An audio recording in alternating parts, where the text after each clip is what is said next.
Hopefully you'll find this Fractional Doings series quite enjoyable. It involves 6 sheets. The beauty with these sheets is that you really have to use your thinking in order to reason out the answers.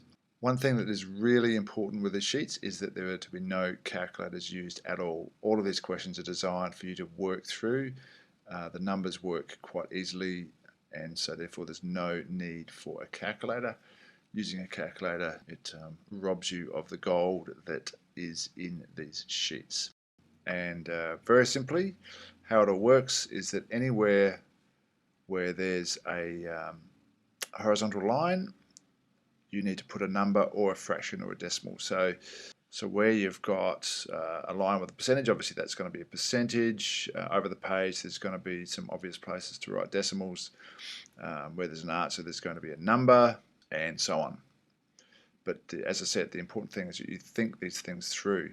Now, these videos are not giving you the solutions. We've got solutions on paper. The videos are going to guide you and help you reason out some of these questions.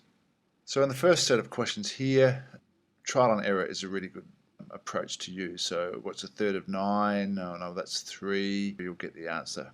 2/3 of 9, sometimes that confuses people initially. Well, what's a good question to ask? What's a good question to ask? Well, what's 1/3 of 9? And once you ask yourself that question, you'll find 2/3 of 9 very easy to come by. Same with this one, or what's 1/3 of 15? Okay, so therefore 2/3 of 15 is fill in the blank. Down the bottom, a half of some numbers 5.5.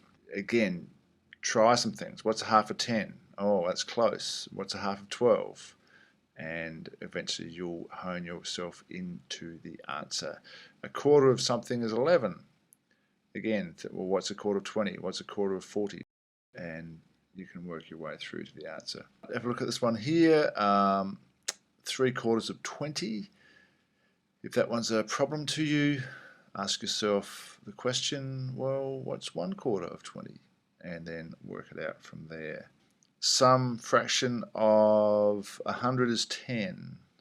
Is it a half? Is it a quarter? Keep thinking and you'll find your answer without too many problems. Down around the bottom of question 3, you'll see a lot of things to do with a tenth and 10% and 100th and 1% and etc. etc. And over the next few sheets you'll get a lot of this. Really what this is doing is practicing your skills at shifting decimal places and understanding what you actually do when you multiply and divide by 10 or 100 or 1,000.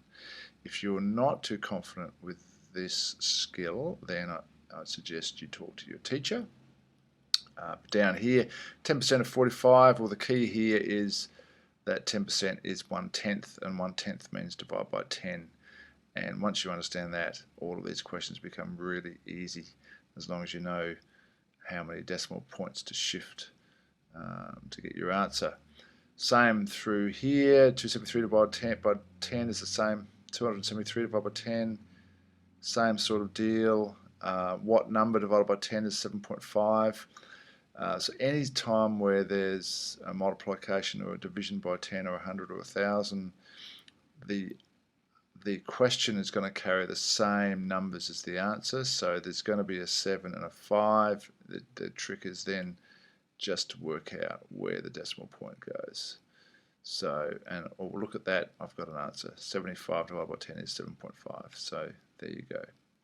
Same here. 100th of something is 0.23. Well, it must be 23 something in here, and you know the digits are going to be 23 because we're multiplying or dividing by a power of 10. That's all we need to look at in the first sheet. Let's look at the second sheet.